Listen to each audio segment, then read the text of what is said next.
बिस्मिल्लाहिर्रहमानिर्रहीम। अस्सलाम वालेकुम डियर स्टूडेंट।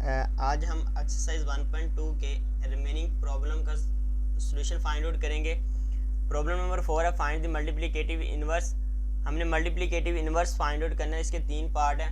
फर्स्ट पार्ट आ रहा है -4 × 7। अब सबसे पहले तो हमें मल्टीप्लिकेटिव इनवर्स का पता होना चाहिए कि मल्टीप्लिकेटिव इनवर्स कौन सा होता है। जी बेटा, सबसे पहले हम मल्टीप्लिकेटिव इनवर्स को डिस्कस करते हैं। अब कोई भी नंबर है, अगर उसका मल्टीप्लिकेटिव इनवर्स देखना है तो वो 1 होगा, यानी कि उस नंबर्स को किसी ऐसे नंबर से मल्टीप्लाई करें कि हमारे पास आंसर क्या आए, वही नंबर सेम आ जाए। तो सेम नंबर कब आएगा? जब हम 1 से मल्टीप्लाई करेंगे। इसी तरह एडिटिव इनवर्स भी हमारे पास होता है, वो हमारे पास 0 होता है। किसी भी नंबर्स के अंदर 0 को ऐड करने से कोई भी उस वैल्यू के अंदर चेंज नहीं आता, माइनस के अंदर वो वैल्यू आती है, यानी कि उसी नंबर्स का रेसिप्रोकल आता है। जी बेटा, इसी तरह हमारे पास एडिटिव इनवर्स भी होता है जो कि 0 होता है, यानी कि किसी भी नंबर्स को किसी ऐसे नंबर में ऐड करें कि आंसर हमारे पास 0 आ जाए। तो मल्टीप्लिकेटिव इनवर्स की हम बात कर रहे हैं। मल्टीप्लिकेटिव इनवर्स 1 होता है, यानी कि अगर हमने नंबर्स लेट किया कि हमारे पास कोई नंबर a आ रहा है, तो इसको किस नंबर से मल्टीप्लाई करें कि आंसर हमारे पास 1 आ जाए। तो इसी नंबर्स के रेसिप्रोकल से हमें मल्टीप्लाई करना पड़ेगा। तो a का मल्टीप्लिकेटिव इनवर्स फिर क्या हुआ? 1/a। इसको फिर हम लिख सकते हैं, यहाँ पे पावर 1 आ रही, जब इसे ऊपर मूव कराएंगे तो -1 बन जाएगी। तो a का मल्टीप्लिकेटिव इनवर्स आ जाएगा a की पावर -1। यहाँ पे कोई और भी नंबर हो सकता है, z हो सकता है, x हो सकता है, तो x का मल्टीप्लिकेटिव इनवर्स x की पावर -1 आ जाएगा। जी बेटा, अब यहाँ पे हम डिस्कस करते हैं, लेट करते हैं कि हमारे पास नंबर आ रहा है z, a + b आयोटा। अब हमने इसका मल्टीप्लिकेटिव इनवर्स फाइंड आउट करना है, तो इसको 1/z की फॉर्म के अंदर लिखेंगे, यानी कि इसके रेसिप्रोकल की फॉर्म के अंदर। तो लेफ्ट साइड पे हमने डिनोमिनेटर के अंदर मूव कराया, तो राइट साइड पे भी इसको डिनोमिनेटर के अंदर मूव कराएंगे। अब डिनोमिनेटर के अंदर हमारे पास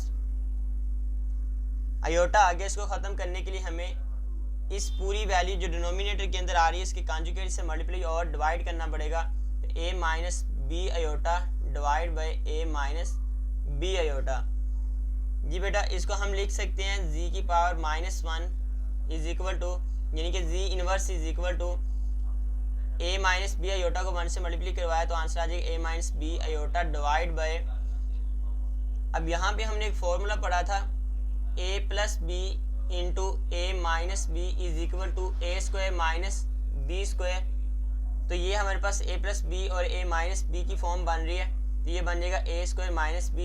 a की वैल्यू a आ रही, b की वैल्यू b आयोटा आ रही है, तो यहाँ पे बनेगा a² - b iota whole square. जी बेटा, इसको मज़ीद सिंप्लीफाई करेंगे तो हमारे पास आंसर आ जाएगा z inverse is equal to a - b iota divide by a² - b² iota square. अब हमें पता है आयोटा स्क्वायर किसके इक्वल होता है? -1 के इक्वल। तो यहाँ पे इसकी वैल्यू पुट कर देंगे, z inverse is equal to a - b iota divide by a²। अब माइनस को जब माइनस से मल्टीप्लाई करेंगे इसकी वैल्यू पुट करते हुए, तो ये प्लस बन जाएगा और साथ आ जाएगा b²। जी बेटा, इसको अब हमने यहाँ पे इमेजिनरी और रियल पार्ट्स को सेपरेट करना है, तो ये आ जाएगा a divide by a² + b²। Denominator a के साथ अलहदा हो जाएगा और b के साथ अलहदा से हो जाएगा, तो -b divide by a² + b² और साथ आ जाएगा आयोटा। अब हम इसको ऑर्डर पेयर के अंदर लिख लेते हैं। ऑर्डर पेयर के अंदर क्यों लिखेंगे, इसकी रीज़न क्या है वो भी मैं आप लोग के साथ शेयर करता हूँ। तो z inverse is equal to a divide by a² + b² into -b divide by a² + b²। जी बेटा, इसको लिखने का मकसद हमारा एक्चुअली इस क्वेश्चन को सॉल्व करना है। ये फॉर्मूला लगाते हुए आप इस पूरे प्रोसीजर को करते हुए भी क्वेश्चंस को सॉल्व कर सकते हैं। अगर यहाँ पे आप इस फॉर्मूले के अंदर a और b की वैल्यू पुट करते जाएंगे तो आपके पास आंसर आता जाएगा। a की वैल्यू हमारे पास यहाँ पे -4 आ रही है और b की वैल्यू 7 आ रही है। तो इसको मैं यहाँ पे पुट करता हूँ। सोल्यूशन वैल्यू आ रही है -4 × 7। तो ये आ जाएगा, a की वैल्यू पुट की -4 डिवाइड बाई a की वैल्यू बेटा आ रही है -4, उसका स्क्वायर आ रहा है, प्लस b की वैल्यू 7 है, तो 7 का स्क्वायर बन जाएगा और साथ हमारे पास ऑर्डर पेयर के अंदर ये वैल्यू आ रही है b की वैल्यू 7 डिवाइड बाय, दरमियान में नेगेटिव का साइन भी आएगा, और a की value -4 whole square plus b की value 7 whole square -4 divide by a का स्क्वायर 16 प्लस 7 का स्क्वायर 49 इंटू -7 डिवाइड बाय 4 का स्क्वायर 16 प्लस 7 का square 49 is equal to -4 divide by 16 plus 49 65 होता है, -7 डिवाइड बाय, इन दोनों को भी ऐड करेंगे तो आंसर हमारे पास 65 आएगा, और यही हमारे पास आंसर आएगा।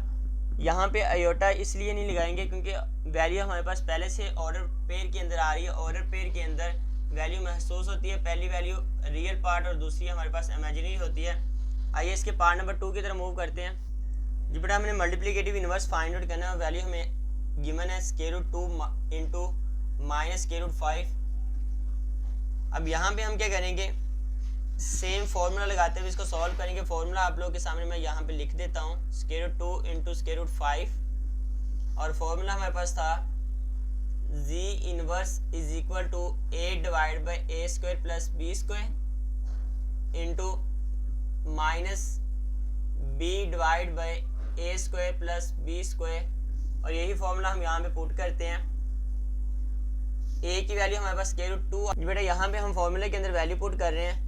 a की वैल्यू पुट की √2 और डिनोमिनेटर के अंदर a की वैल्यू पुट की √2, उसका स्क्वायर आ रहा है तो स्क्वायर लिख दिया, प्लस b का square minus √5 whole square into minus b की वैल्यू आ रही है बेटा minus √5 divide by √2 whole square, a square plus b square की फॉर्म के अंदर है तो -5 होल स्क्वायर, इसको ऑर्डर पेयर के अंदर लिख लेते हैं।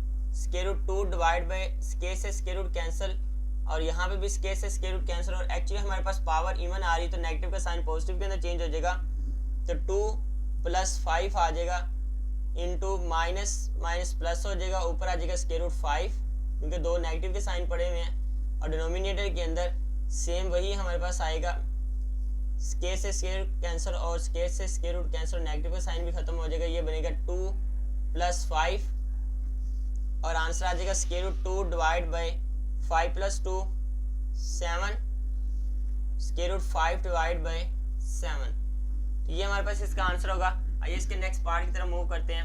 पार्ट नंबर है 3, 1,0। जी बेटा इसको सॉल्व करते हैं फार्मूला यूज करते हुए 1 0। अब जी इनवर्स का फार्मूला हमने फाइंड आउट किया था a divide by a square plus b square, a की वैल्यू 1 आ रही है तो डिवाइड बाई 1 का स्क्वायर प्लस b 0 है तो 0 का स्क्वायर आ जाएगा, कोमा माइनस b का स्क्वायर तो 0 डिवाइड बाई a का स्क्वायर 1 बन जाएगा प्लस b का स्क्वायर 0 का स्क्वायर बनेगा, इसको ऑर्डर पेयर के अंदर लिख लेते हैं। नेक्स्ट हमारे पास आएगा 1 डिवाइड बाई 1 का स्क्वायर 1 प्लस 0 का स्क्वायर 0 इंटू -0 डिवाइड बाई 1 का स्क्वायर 1 प्लस 0 का स्क्वायर 0। नेक्स्ट स्टेप के अंदर डिनोमिनेटर को ऐड कर देते हैं 1 डिवाइड बाई 1 और साथ आ जाएगा 0 डिवाइड बाई 1। मज़ीद सॉल्व करेंगे तो 1 इंटू 0, तो ये हमारे पास आंसर आ जाएगा इसका। अगर वीडियो अच्छी लगी है तो चैनल को लाइक और सब्सक्राइब करें। नेक्स्ट क्वेश्चन के लिए मिलते हैं इंशाल्लाह नेक्स्ट लेक्चर के अंदर, तब तक के लिए अल्लाह हाफिज़।